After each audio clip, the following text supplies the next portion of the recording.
we're so disconnected from our food that we don't have really real source of power.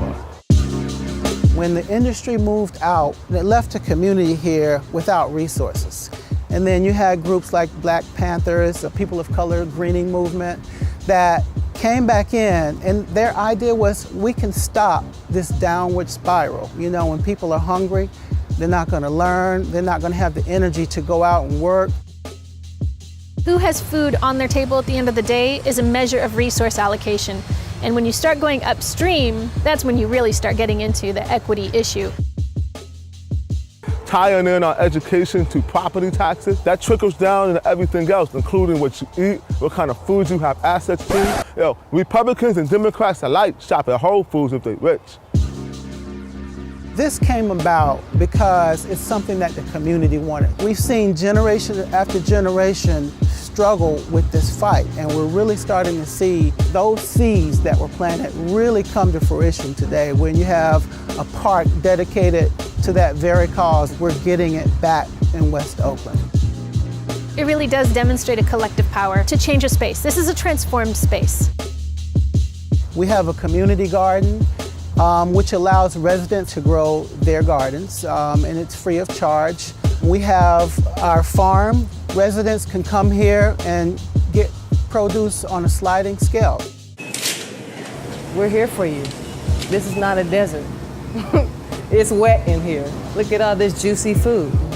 The store is a centering ground for a lot of people, whether they're shopping or just sitting, resting. You know, and there's land around here. People are occupying the land.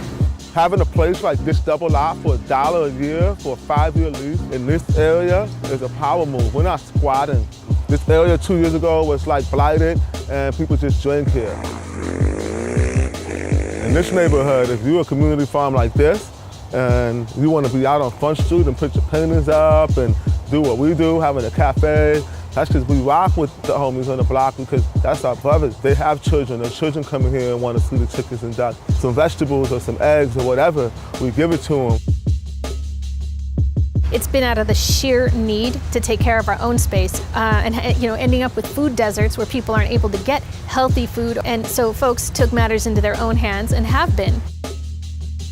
We are building up a community that can be self-sufficient and independent and really help us with all of the other issues out there. You know, we have violence in this neighborhood, but what we're doing is building the capacity within the community to feed itself, because if you can feed yourself, you have the energy and the power to do anything else. If you go around, you'll see thyme growing out of rain boots and fruit trees growing out of garbage cans. Growing, for me, is like the closest thing to Harry Potter, you know? It's practical magic. I wanted to share that with children, you know, while they're still impressionable. News stories that were coming out in August 2010 were really concerning. As an educator, I have seen all too often kids that come to school, they're emotionally scarred, they are unexercised, they just don't have that same space and time to run around and play and be children. They don't develop well. I think that the system works really hard to make sure that poor folks don't realize their power. They don't have time to really exercise that power. They are going from worry to worry, and what we offer being here is a sanctuary.